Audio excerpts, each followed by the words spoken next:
ওই বর্তমানে একজন আলেম, ভালো আপনার ইস্তেদাত আছে, মাদ্রাসা আবার পড়ায়, নিজেই বলছে আমার 80 বছর বয়স, কোরআনে আয়াত খুব সুন্দর পড়ে, এবারও পড়ে, দেখলে বা শুনলে মনে হয় যে হ্যাঁ আলেম।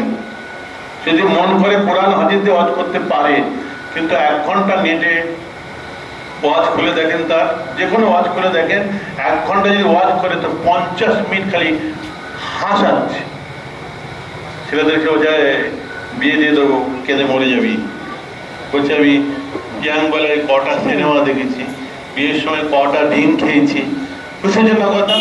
এই যে মমতা বাড়িতে মরে গেলে মেয়েরা কেমন করে কাঁদে, হ্যাঁ, কাঁদতে কাঁদতে কেমন করে বলে এই চুলোয় আমার হাঁড়িতে ভাতটা চাপানো আছে, ওটা না দিয়ে আসবি রে, আমার জুতোটা রেখে দিয়ে এসেছি, জুতোটা সরিয়ে দিবি রে, কাঁদতে কাঁদতে বলছি কেমন করে মরা কান্না কাঁদে।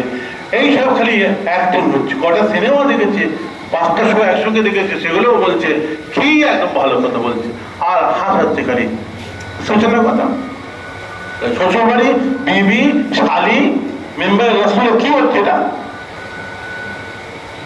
কত বড় আলেম বলছি আমি পড়াই, তাহলে হাদিসটা পড়েনি নাকি? আল্লাহ রাসূল আবু হুরায়রা রাদিয়াল্লাহু তাআলা হাত ধরে পড়ে একদম বলেছিলেন, 5টা নসিহত, তার মধ্যে শেষ নসিহতটা আল্লাহ রাসূল কি বলেছিলেন? ইয়া আবা হুরায়রা লা তাকসির ইত্তিহাকা ফাইন্না ইত্তিহাকা তুমিতুল কলবা। আবু হুরায়রা, যতদিন তুই বাঁচবে খবরদার দুনিয়ার মুখে বেশি হাসবে না। বেশি হাসলে অন্তর কলবটা, দিলটা মরে যাবে। সেদিন বাংলাদেশে একজন আলেম, সে বলছে 22,000 হাদিস হাফেজ, তো 22টা হাদিস বল। সে উঠে তড়াক করে একদম চেয়ারের উপরে উঠে পড়ছে, মাথার পাগড়ি খুলে কোমরে বেঁধে ফেলছে। বলছে আমি শেখ হাসিনার ভাতিজা, দেখ আমাকে কত বড় আমি আলেম, দেখ কেমন করে হাদিস বলতে হয়, দেখ কেমন করে কোরআন পড়তে হয়।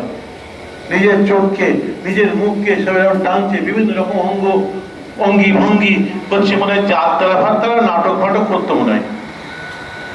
ও যদি ওয়াজ করে তো কোরআন হাদিস দিয়ে ও ঘন্টাকে ঘন্টা ওয়াজ করতে পারবে, কিন্তু বেহায়ার মতন খালি হাসাচ্ছে। এটা পুরো ভোজ কি? আমি চিন্তা করে দিলাম কি ব্যাপার হতে পারে। তারপর চিন্তা করলাম যে ও এত কপাল ফাটা, এদের কপালে তো পিঠ জোটে নেই। আমার দাদা বেঁচে থাকা অবস্থায় 22,000 হাদিস হাফেজ ওই ইন্ডিয়া এসে পীর খুঁজছে যে কোথায় মুরিদ হওয়া যায়। বসিরহাটের সারফুল আমিন সাহেব ভাইয়ের কাছে যে মুরিদ হয়েছে, বলছে আমাকে একটা খেলাফত নামা দাও। মেজে হুজুর তখন বেঁচে, বুঝতেছেন না কথা? আমি তো একসঙ্গে জলসা করেছি বাংলাদেশে। আমি তাহলে এই নিয়ে হচ্ছে 22,000 হাদিস হাফেজ। তো দেখলাম এদের কপালে পীর নেই, এলমে তাসাউফ মস্ক হয় না এরা।